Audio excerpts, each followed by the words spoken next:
Hey, I'm Alex. I'm 25. And after a few chaotic years in the city, trying to figure out who I was and what I wanted, I moved back to my hometown. Nothing dramatic happened. It just felt like I was running in circles, so I hit pause and came back to live with my mom for a bit. She's great, a bit talkative, always baking something, always checking in. Right now, I work part-time remotely for a logistics company. Not glamorous, but it pays the bills and gives me freedom. I've been spending more time at home reconnecting with old friends, jogging in the evenings, fixing up small things around the house. It's quiet, but I needed quiet. And then Nana started coming around again. Nana is my mom's best friend. She's been in and out of our lives since I was a kid. They worked together years ago, stayed close ever since. She's 41 now, recently divorced, no kids, elegant, confident with this way of walking into a room and making it feel warmer, but sharper too. You notice her always. She started visiting more often once I moved back. At first, I thought it was just to keep my mom company, but I began to notice little things, the way she'd ask about my work, the way she looked at me when I made a joke. Once she even brushed something off my shoulder that wasn't there. Nothing major, just something. Anyway, the awkward moment happened on a Tuesday afternoon. I was helping my mom with a slideshow project for her high school reunion. Her laptop was acting up, so I offered to do it on mine. I had to pull a few photos off her email, and I noticed Nana had sent her a folder. I clicked thinking it was old group photos. It wasn't. It was a mix of pictures, some casual, some clearly taken professionally.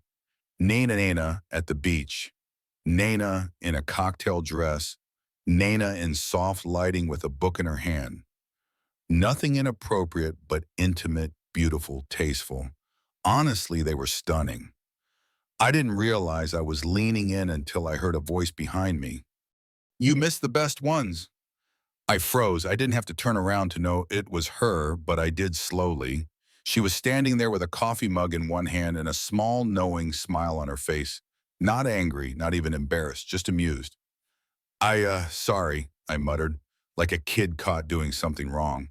I was just looking for the reunion photos. She said, walking past me, placing her mug on the counter.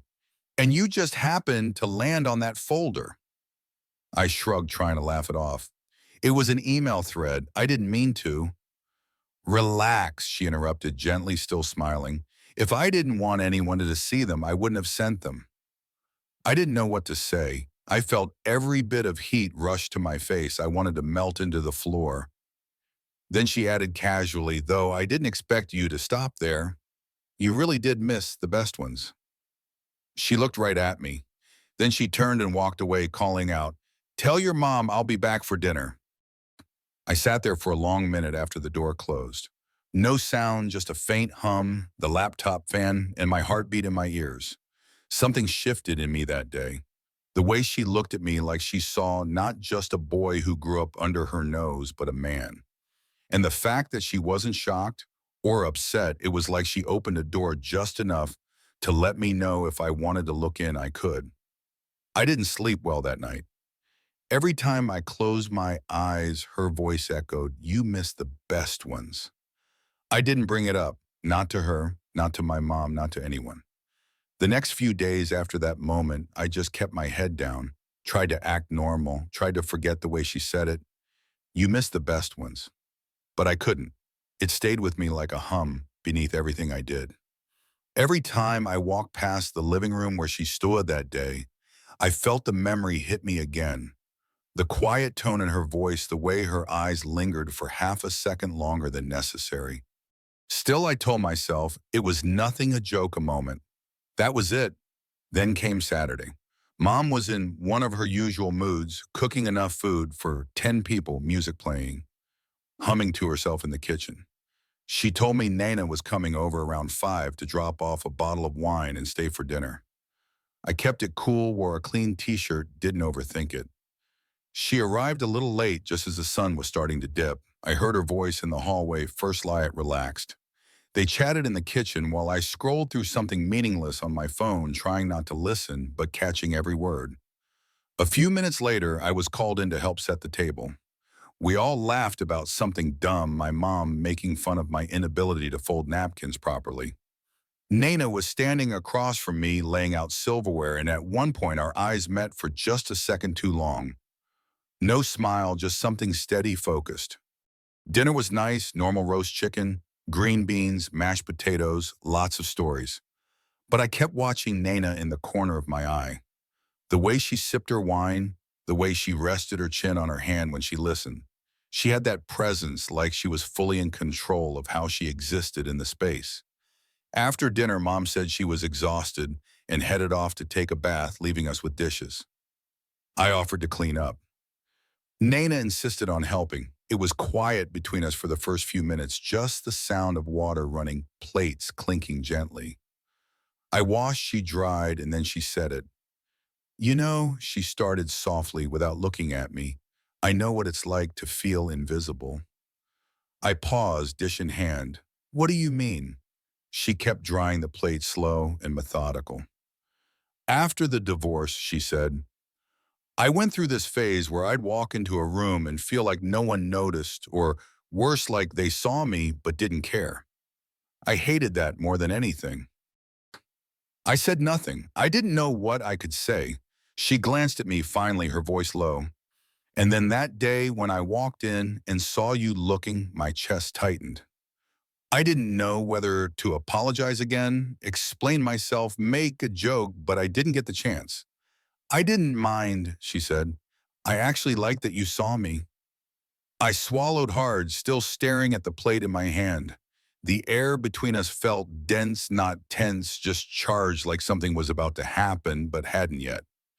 She continued, people my age aren't used to being looked at like that anymore, like we're interesting, desirable, real. I turned to face her fully. She was standing still now, towel in hand, her expression soft. You've always been kind, Alex, she added. Respectful, gentle, but I noticed something else the other day. You weren't just being polite. I opened my mouth to say something, but I didn't even know what. She didn't let me speak anyway. It's okay, she said quickly. You don't have to explain. I just wanted you to know it meant something, being seen, really seen. There was a silence, but it wasn't awkward. It was thick with understanding and something unspoken, something quietly growing. Then she smiled again, a different smile than the one in the hallway, smaller, real. Tell your mom I left early, she said, placing the towel down. Traffic. And with that, she grabbed her coat and left. I stood there for another 10 minutes, surrounded by half-done dishes and the faint smell of roast chicken. I didn't know what was happening yet, but I knew it wasn't just in my head anymore. This wasn't just flirting. This was something else, something complicated maybe, but something real. A few days passed without seeing her. I tried not to think about it, but I caught myself checking the driveway every time I heard a car pull up. I'd hear the door open and wonder if it was her. It never was. I thought maybe I'd imagined the whole thing.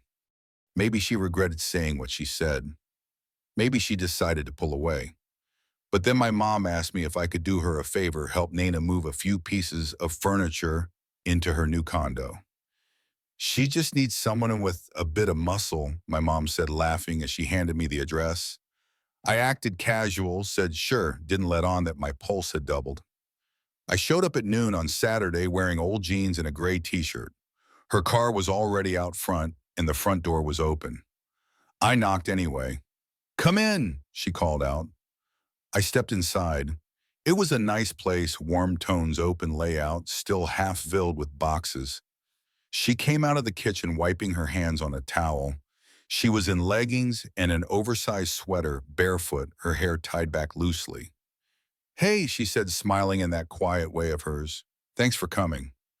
No problem, I said, trying to sound normal.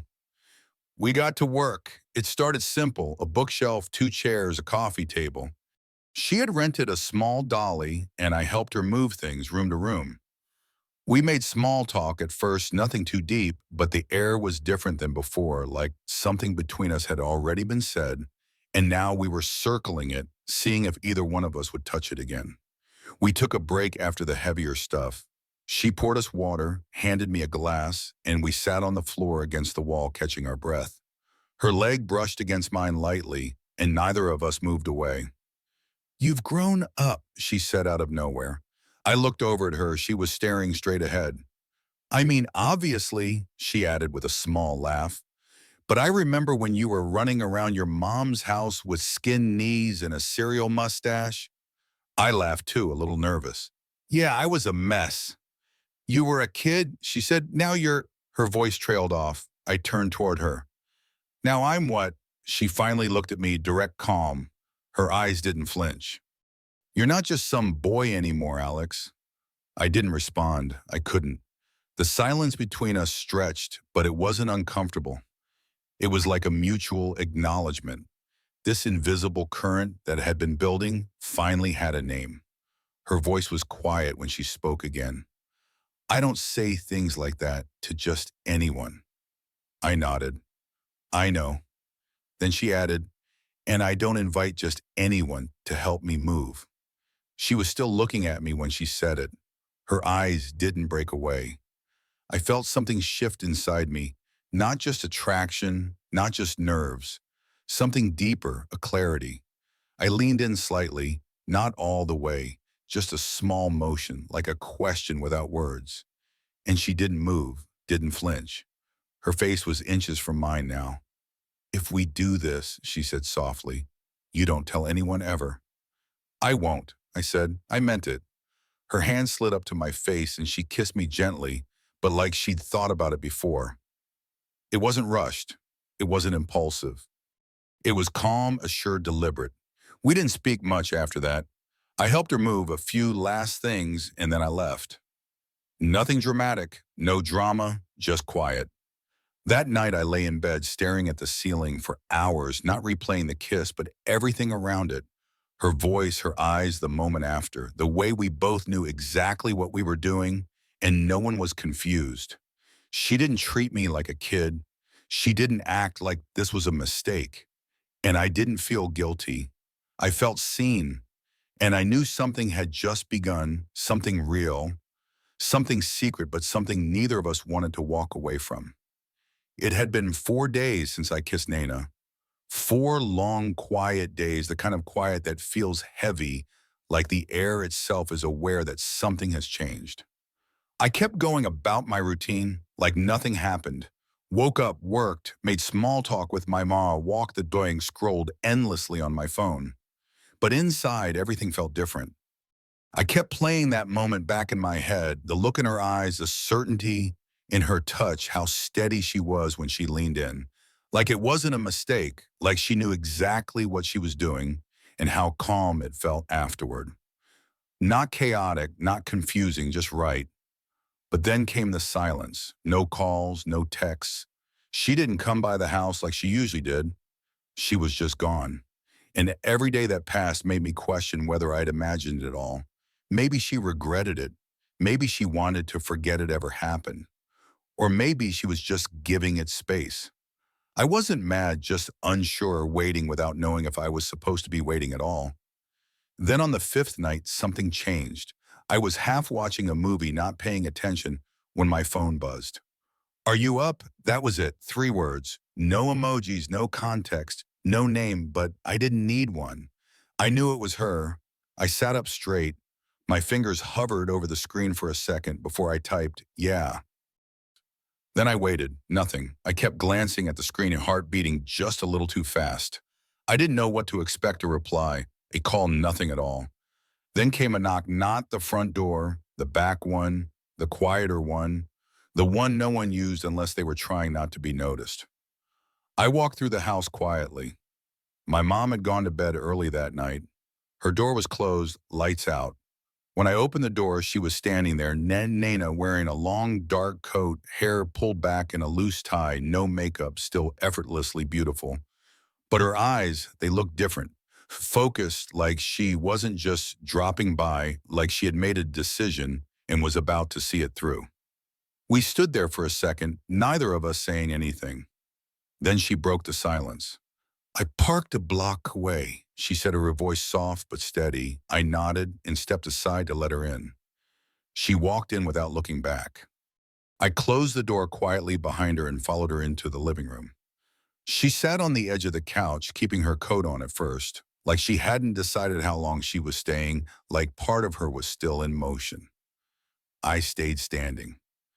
"I didn't come here to talk," she said finally, eyes fixed on the floor. "But I need to say one thing first." I nodded. She looked up, met my eyes. "Promise me no one will ever know. Not your mom, not your friends, not anyone, not even years from now. This stays between us. I promise." She stared at me for a second longer, searching my face. Then she exhaled slowly. She stood up, unbuttoned her coat, and set it gently over the back of the couch. Underneath, she wore a soft gray sweater, simple jeans, and flats. Then she sat down again, this time closer. "I don't know what this is," she said, "but I like how it feels. I like how you feel."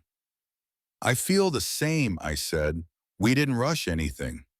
We sat together for a long time, our arms touching." She leaned her head against my shoulder. At one point, I reached for her hand and held it. Then she whispered, "I needed this." Me too. Before she left that night, she kissed me again, longer, deeper, still slow, still careful. "I'll text you when it's safe," she said. "Safe. When your mom's not around, when no one's asking questions, when I can just be with you." She slipped out through the back door. That became our rhythm. She'd find reasons to stop by, borrowing something, returning a dish, accidentally leaving her sunglasses behind. We'd find pockets of time, quiet corners, fleeting hours, and in those spaces we made something that felt more real than anything I'd had in years. Once she picked me up down the street, and we just drove, talked, parked near the lake, watched the reflections on the water. I held her hand. Another time I helped her set up her Wi-Fi. That turned into lunch, then 2 hours on the couch, then a kiss, then goodbye through the side gate. It all worked. It shouldn't have the age gap, the secrecy, the risk. But it did not because it was thrilling, but because it was peaceful, like we found a quiet place in a loud world. Every time she left, she said the same thing: "Don't tell anyone, not even someday." And every time I said back, "I won't." And I meant it. It's been 11 months. I counted not because I was keeping in a journal or marking a calendar, but because every part of me remembers when it started, the night she knocked on the back door, the way her voice sounded, when she asked me to promise, the weight of her hand in mine. That was the beginning. We haven't stopped since. We never defined what we were. No titles, no expectations, just a quiet understanding between two people who found something rare in each other. I'm still living at home. She still comes by carefully, thoughtfully, only when the timing is right, only when no one will ask questions. There are close calls. One evening, my mom came home earlier than expected while Nana and I were having coffee on the back patio. We heard the garage door, and in less than 5 seconds, Nana had stood up, smoothed her hair, and was already halfway to the gate. My mom didn't suspect a thing. She just came out with her usual, "Did I miss anything?" I said, "Just a sunset." Another time, and Nana texted me to meet her near the bookstore downtown. She said she had 20 minutes. We walked, held hands briefly when we turned down an empty side street. She kissed me behind a bakery with the smell of fresh bread in the air. Then she laughed and said, "This is ridiculous," and got in her car and drove away smiling. It was never big or dramatic, never messy. That was the beauty of it. Once I asked her if she ever felt guilty. She shook her head. "No, I felt guilty in my marriage. I don't feel anything like that with you." We were sitting in her living room at the time, late afternoon sunlight pouring through the blinds. Her shoes were off. My head was in her lap. She ran her fingers through my hair. I didn't say anything back. I just closed my eyes. It wasn't just about attraction anymore. That passed months ago. This was something deeper, a calm, a balance, a trust one couldn't explain to anyone, even if I wanted to. Sometimes we'd go weeks without seeing each other. Life would get in the way, family obligations, work, travel. But when we reconnected, it was like no time had passed. She'd smile, that same knowing smile, and I'd know we were still exactly where we left off. We started leaving notes, notebooks, folded slips of paper. I'd find one in a book she returned to my mom, or she'd slide one into the backseat of my car when I wasn't looking. Once she wrote, "You made me feel like a version of myself I forgot existed." I kept that one in my wallet. I wrote her back, "It wasn't just a phase, you stayed." She never mentioned it, but the next time I saw her, she wore that look, the one that said she read it a dozen times. Now, almost a year and nothing has changed, and everything has. We're still a secret, still careful, but we're not unsure anymore. We've stopped questioning how it started or where it's going. We just live in it. She's hinted at things. A few weeks ago, we sat together in her kitchen after dinner. She said, "I used to imagine a life where I'd feel this peace. I thought it was fantasy. Turns out it was just rare." I asked, "Do you wish things were different?" She paused.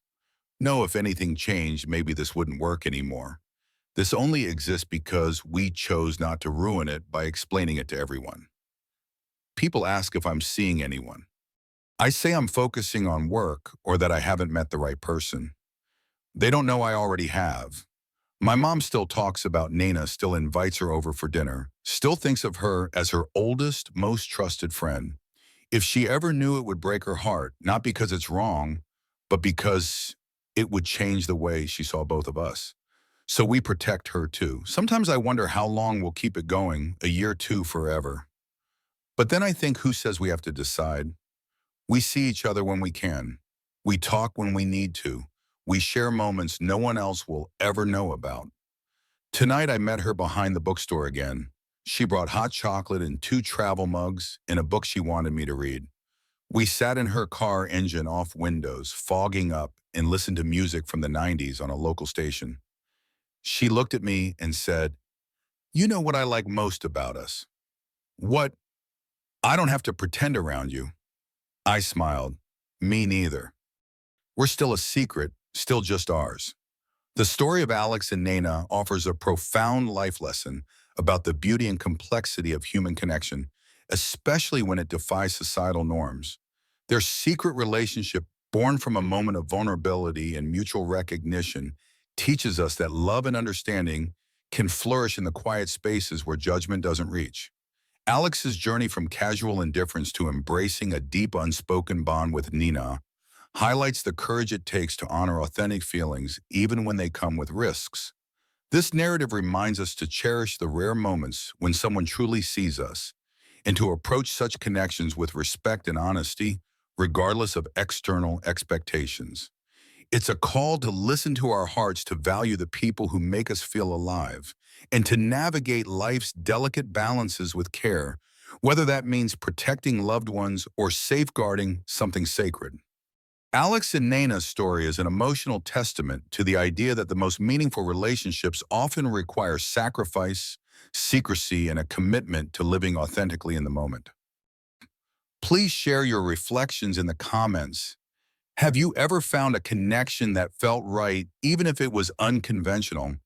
Your stories deepen our understanding and build our community.